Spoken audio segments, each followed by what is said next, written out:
It's Yobo. Welcome to day 332 of Life According to Yobo. No mess, no stress, no BS.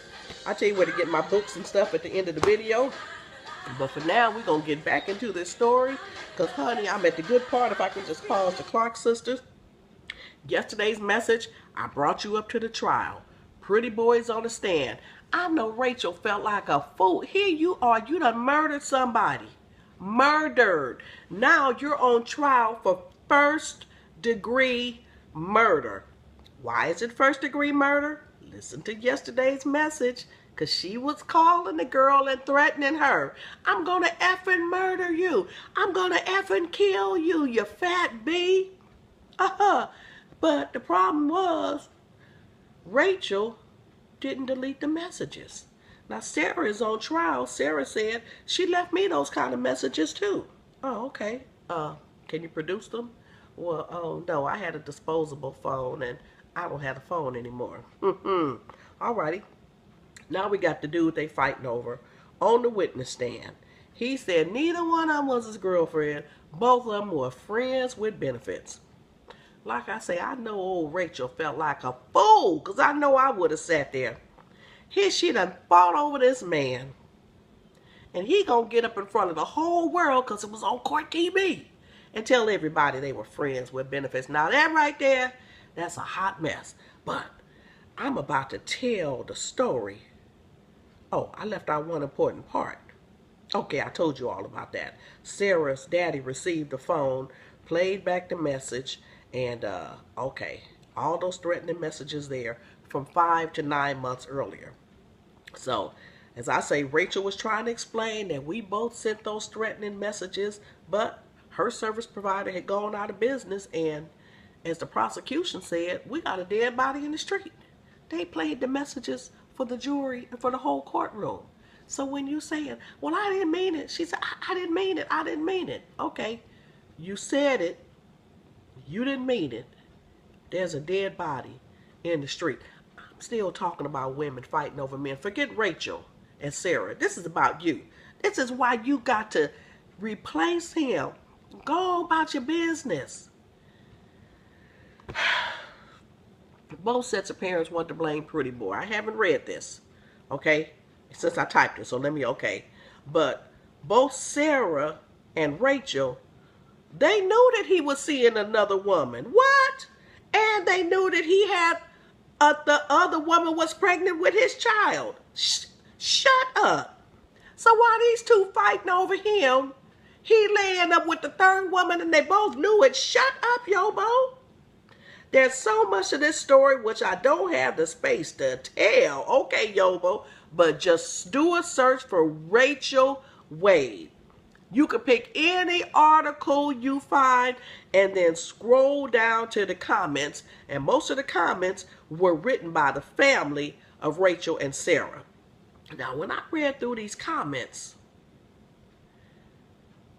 there was even some fighting with the third woman. Shut up. These two fighting each other and fighting each other and fighting the third woman, fighting the pregnant woman. I wish I would have read this. Okay. I feel, this is what I wrote, the blame has to be evenly distributed. You're right, Yobo. I can agree with that. Why do I say the blame should be evenly distributed? Because all three of them had a choice.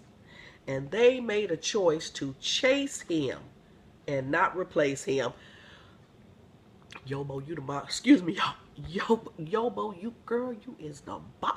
Girl, you is the, you ain't got to worry about nobody typing the comment. Girl, you the, whoo, this is some good stuff, Yobo, if I got to tell you myself. Let me get back to this book. Okay, September 2010, told you I would tell you when all this happened, 2009, 2010. I watched the trial, and then it must have been July. Then the judge said, come back for the sentencing. Now, when I told y'all I don't normally watch court TV, honey, I waited for that day. I think it was September the 12th. I think I still remember the date. I'm going to Google and see if it was September the 12th, because I know I was looking forward to it. Well, the judge, not the jury, sentenced Rachel to 27 years in prison. The minimum sentence was 20.5 years. The maximum would have been life. But she had already been in jail for a 1.5 years, courtesy of Pretty Boy. And thanks to Pretty Boy, she had another 25 years to go.